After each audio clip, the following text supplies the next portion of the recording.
Hey guys, it's me, episode 3 here, just hashing out a lot of my initial thoughts about how to identify a narcissistic relationship and how to wholesomely approach from where you are right now, what steps you should take on how to approach the situation, and just how to evaluate your own mental health and just how to move forward in general. I got notes this time, but really it's only just one note just to kind of get me started, I guess. Then hopefully my brain will just kick in and do the rest here. I wrote down, don't see the person as a narcissist, look at the relationship as narcissistic. What they're being is not who they are, it's just how they are right now. They're not being true to who they really are in God, and they're not acting from their true nature, from being made in the image of God. They're acting out the image of what the world and the concepts that they've adopted about themselves. They're just running from an image that's been molded in who knows what ways up to this point. And in this relationship, the steps to get them to heal may or may not involve you. And I think this is a really big key idea, especially for a lot of the more empath type people out there, is because we can sense so much going on, and we want to help and we want to heal, but we also get to a place in a relationship like that to where if we're suffering and we're wondering if we should go or not, sometimes we feel so unsafe up to a point to where we don't even feel it's safe to think about if we should go or if we should stay, because the abuse has just smashed down our own methods of self-help and our self-preservation kind of has just been to just succumb to the abuse, maybe even try to ride it out in different ways and hope things get better. But where you are right now, if you're in an abusive relationship like that, you need to ask God if you're supposed to stay and help them or if you're supposed to go. And if you don't feel safe to even wholeheartedly analyze that, you kind of fear this tingling of fear lingering behind those thoughts, then it's probably a good sign that you just need to go. Because if you don't have the strength and safe space to think for yourself, then you're never even going to be solid for them in the first place. You aren't being who you're meant to be for them. And so sometimes the most loving thing you can do for them is to leave. And if not for just a season, maybe even forever. And you kind of just, in your heart, you just give them back to God.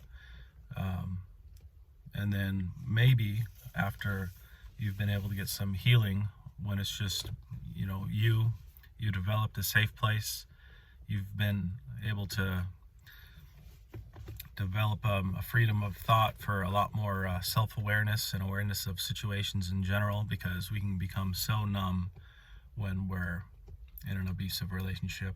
And so probably the first step in any abusive relationship is you need to get safe.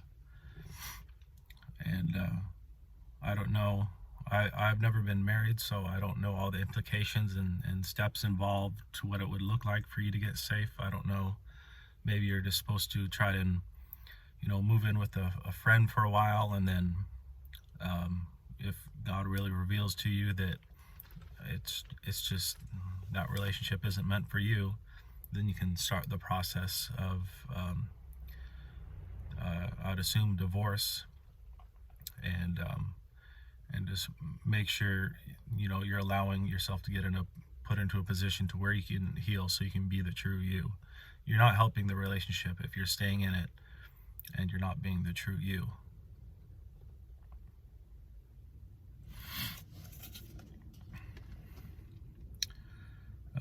So that's probably the biggest step. I remember wasn't necessarily one specific relationship I was getting away from. It was just a lifestyle. Wasn't even necessarily traumatic on the daily. It's just a lot of times we're grown in to an environment where we're formed by the biases and thoughts of others, and we never learned to grow in our own true strength, to where we're able to really think for ourselves and develop an identity that's apart from other people.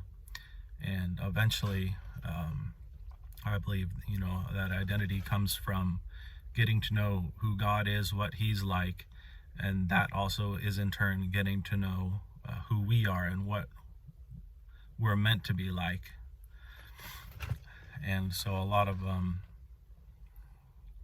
emotional freedom and release of pain and trauma comes from self-forgiveness.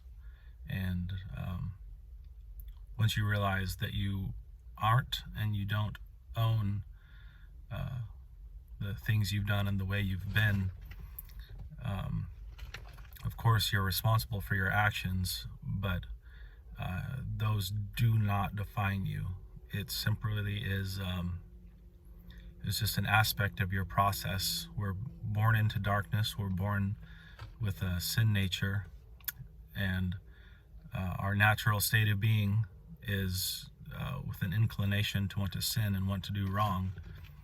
And of course, God's there with us from the beginning. He's drawing us to Him, and we can learn a lot of His qualities through other people, and we can adopt a lot of that good nature. But there's also just a basic sin nature and inclination to want to rebel and do our own thing. And by doing our own thing and not abiding in the leading of God, we get into all sorts of trouble through all the temptations of the world, and adopting beliefs about others and about yourself that just simply aren't true. And when we're acting on and fulfilling those beliefs, a lot of trauma and harm can come. And a lot of the trauma that is involved is we're treating other people according to an identity that you see them as, rather than the truth. And people who aren't really strong in their self, this simple power of your suggestion oftentimes has enough authority in itself to shape the beliefs that a person has about themselves, if they don't have a strong foundation and logical reason for them believing this or that about who they are. And so in an abusive relationship, if we end up not even feel safe to think for ourselves, and especially we allow ourselves, and I say allow because we are responsible for our actions, even if we are in that time really vulnerable, almost even helpless and weak, to kind of fight off the unholy suggestion and treatment of others that we kind of tend to adopt. And we do adopt the way people treat us as a reflection of what we think our identity is. They're treating us like this because that's who I am. And it's not always the case, but it is kind of just a general element of how our identity is shaped and how vulnerable we are to the treatment of others. And so if we want to heal, we really at least need to make sure we find that safe space so we can have the fog clear, and so we can really learn to hear from God. Or if you don't believe in God, try to identify what you believe as the highest ranking truth in your thought processes in life is, what your conviction is about it, what is most real, what reality really is, so you can form within yourself and with your own strength what you believe about yourself and others, and not succumb to the continuous onslaught of negative bias. And of course, some people don't end up as kind of spiritually deformed as others, because they're grown up in a nurturing and positive environment, and so they're able to kind of grow into a concept, a self-identity, where people have shown them positive things, and they'll adopt a positive self-identity. But a lot of people don't get that, and that's just how parenting and nurturing works as we grow up, especially as a kid, without a sophisticated thought process system, logic, and all that kind of stuff. We just kind of become what we're told and how we're treated. And so if you really feel like you're in an unsafe place, my number one recommendation is to ask God, am I meant to stay here? Is there a purpose for me being here? And can you work through me to make this situation better?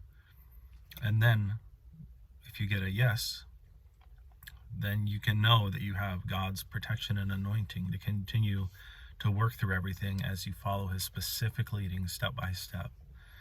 If he says no, then you're being delivered from that situation, and you need to promptly, efficiently, and entirely remove yourself from that situation. In a lot of the videos on narcissism and whatnot, make sure you cut all ties with them. It has to be no contact to the furthest extent possible. There's a lot of different situations that I haven't been in, so I can't personally recommend from experience what to do in all of them. And I'm sure God can tell you a little bit more of the framework specifics for no contact, but generally, because of the power that we've given others unwittingly to shape us, unless we get away from that power that continually smashes us down to where we're in a continuous crisis mode, to where we don't even feel safe to think for ourselves, we need to make sure we get away from that no matter what, because we're not doing them any good either. When we're not acting the way we're supposed to. And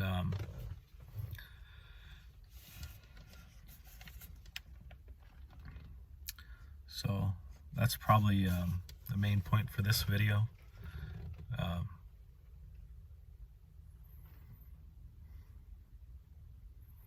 If you don't feel safe, then I recommend just completely removing yourself from this situation. That's all for this video.